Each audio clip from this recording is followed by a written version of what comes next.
My name is Joanna Berger, and I'm an animal behaviorist. I have worked for 5 years as a veterinary nurse. Half of that time was at Pender, and the other half was at another busy cat and dog practice. But while I was at Pender, I was predominantly in the exotics department. I came into veterinary assisting with a psychology degree from the University of Virginia. And during my psychology bachelor's, I studied animal training, and I also worked in an animal behavior research lab researching lizard behavior. So my experience with reptiles led to my job in the exotics department. And my background in psychology made me very aware of the cases that would come to Pender that were behavioral and not medical, and how incredibly frustrating those cases were for the clients and for the veterinarians. For example, we saw a lot of parrots with feather destructive behavior or feather picking, and we would run diagnostic tests to check for any medical cause. But as the veterinary nurse, my job was to go into the exam room and relay the results of those tests to the client. And often those tests were all negative. So I would say the tests are negative and this is a behavioral issue, not a medical issue. Then it became really awkward because the client is really frustrated and wants to solve the problem. And I, as the veterinary professional, want to appear professional and help the client be happy. And I, want to provide excellent customer service and appear professional. At the time, we did not have an animal behaviorist to refer our clients to. And sometimes we'd give an old email address that was out of date, and that was we should not have been doing that, but it was all that we had to give them.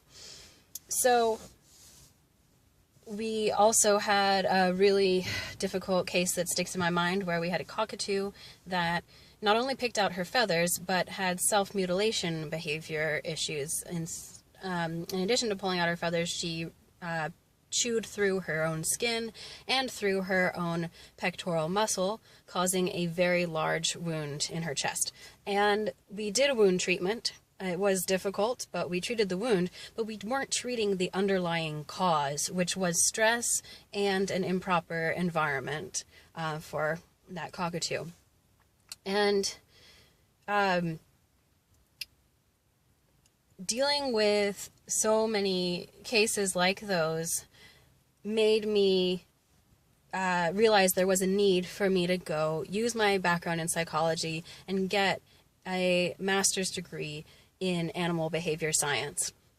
So I went to the University of Edinburgh in Scotland. I moved to Scotland for a year to intensively study animal behavior at the University of Edinburgh, which is a world-leading university, and it was actually taught at the Royal Dick School of Veterinary Studies, also called Dick Vet. And I graduated in November with distinction, which is top honors, straight A's, and I'm back home in Virginia, having completed that very demanding and rigorous master's degree. I want to share that knowledge here. So I started an animal behavior consulting company. While I was in Edinburgh, I attended lectures by Danielle Gunmore, who is the professor of feline medicine at Dick Vet. She talked a lot about feline lower urinary tract disease and how at least 2/3 of those cases are caused by feline idiopathic cystitis, or FIC. She emphasized the large role that stress plays in FIC. So you might have a cat come in, present on emergency, and you and your staff work really, really hard to provide medical treatment and unblock this cat, and then the treatment is successful and the cat is sent home, and then comes back with the same issue that has recurred, because although you've done the medical treatment, you haven't treated the underlying stress that is causing this problem. And so I would provide a behavioral consultation in the home. It would be an hour long, and I would assess the in-home environment and discuss animal behavior science with the owner, teach the owner how to read animal body language, and I would provide environmental enrichment for the animal, which is rearranging the environment in the home in a way that works for the client, but also lowers stress for their pet. And I have studied environmental enrichment. My thesis for my master's degree was on environmental enrichment of African gray parrots in captivity.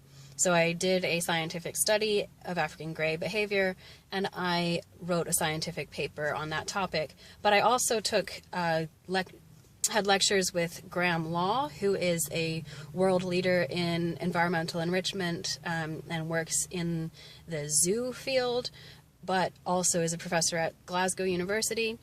And I've attended lectures by Scott Eccles, the American veterinarian who is an avian specialist, and taught me about different ways to set up environmental enrichment in the home. I also would provide behavior modification, which is using scientifically validated and ethical and effective methods to train multi-species of animals. I have studied with Dr. Susan Friedman, who is a parrot trainer and teaches applied behavior analysis for pets. I have also studied clicker training with the Karen Pryor Academy, and a large section of my master's degree was specifically about clinical animal behavior, which is going into the home and providing these services for pet owners.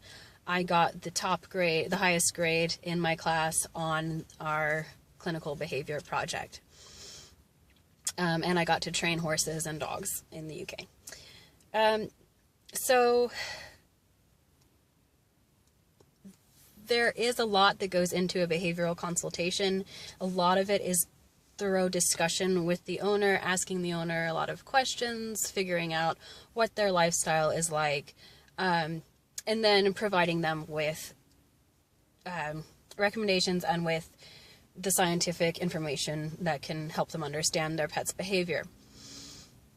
20-minute, that doesn't fit into a 20-minute consultation or 20-minute exam in a veterinary hospital. There's just not enough time for you to deal with the medical issues and then go into, doing the behavioral consultation while you're trying to do a medical exam. There's just it does not fit into 20 minutes. Also, most of my classmates in my master's degree were veterinarians themselves and had graduated with their vet degrees and gone into practice, and then realized that they wanted to come to study animal behavior at graduate school because their veterinary degree didn't provide them with much education in animal behavior. And even at Dick Vet and the University of Edinburgh, which does a huge amount of applied animal behavior research, even the veterinary course there doesn't include much animal behavior education. And a lot of my classmates had gone there, and Dick Vet is one of the leading vet schools in the world. It's highly accredited. It's accredited by the AVMA.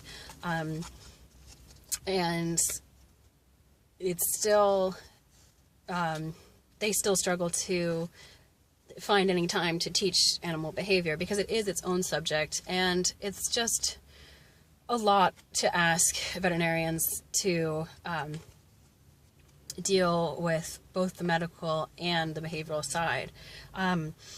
It's just like in human medicine, a human doctor would refer his patient to a psychologist instead of, a psychotherapist, instead of, if he has if he thinks that there's a mental health issue for this patient, he would refer them to a psychologist. So I fill the role of a psychologist within the veterinary field.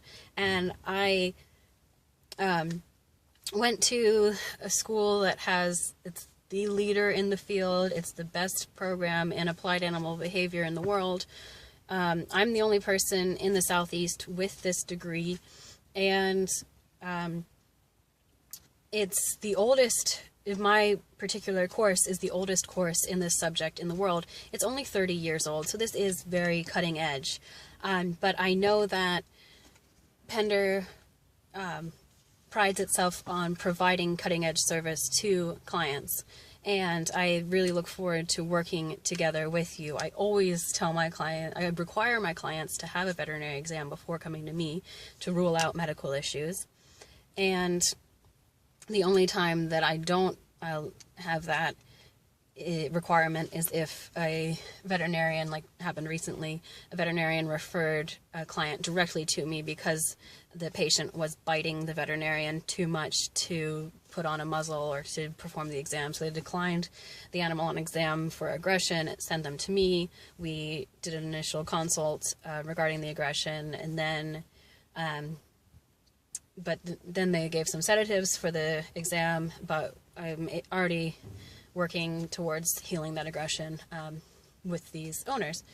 So, but yeah, so that's a nice example of when it's gone right, when veterinarian has referred me to people who need my services. And and in feather picking, you want to have a vet do the diagnostic tests to rule out medical causes.